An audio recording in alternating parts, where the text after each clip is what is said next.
Hello, good evening. সবাই কেমন আছেন?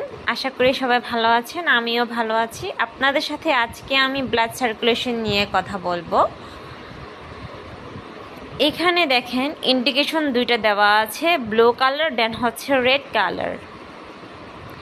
ব্লু কালারে ভেনাস ব্লাড, এটা হচ্ছে ডিঅক্সিজেনের ব্লাড।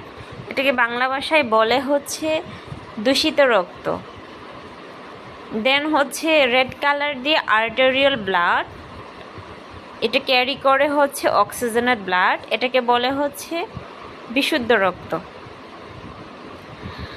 ফ্রম বডি থেকে ডিঅক্সিজেনের ব্লাড সুপেরিয়র ভেনা কাভা দেন হচ্ছে ইনফেরিয়র ভেনা কাভা দিয়ে রাইট এট্রিয়ামে প্রবেশ করে। রাইট এট্রিয়াম থেকে ট্রাইকাস্পিড ভালভ খুলে দেন হচ্ছে রাইট ভেন্ট্রিকেলে চলে আসে। রাইট ভেন্ট্রিকেল থেকে পালমোনারি ভালভ খুলে দেন হচ্ছে পালমোনারি আর্টারি দিয়ে রাইট এবং লেফট লাংসে চলে যায়। রাইট এবং লেফট লাংসে চলে যাওয়ার পরে পিউরিফিকেশন হওয়ার পরে দেন হচ্ছে অক্সিজেনের ব্লাড নিয়ে পালমোনারি ভেইন দিয়ে দেন হচ্ছে লেফট এট্রিয়ামে আসে। লেফট এট্রিয়ামে আসার পরে বাইকাস্পিড অর মিট্রাল ভালভ খুলে দেন হচ্ছে লেফট ভেন্ট্রিকেলে আসে। লেফট ভেন্ট্রিকেল থেকে এওরটিক ভালভ খুলে যায়।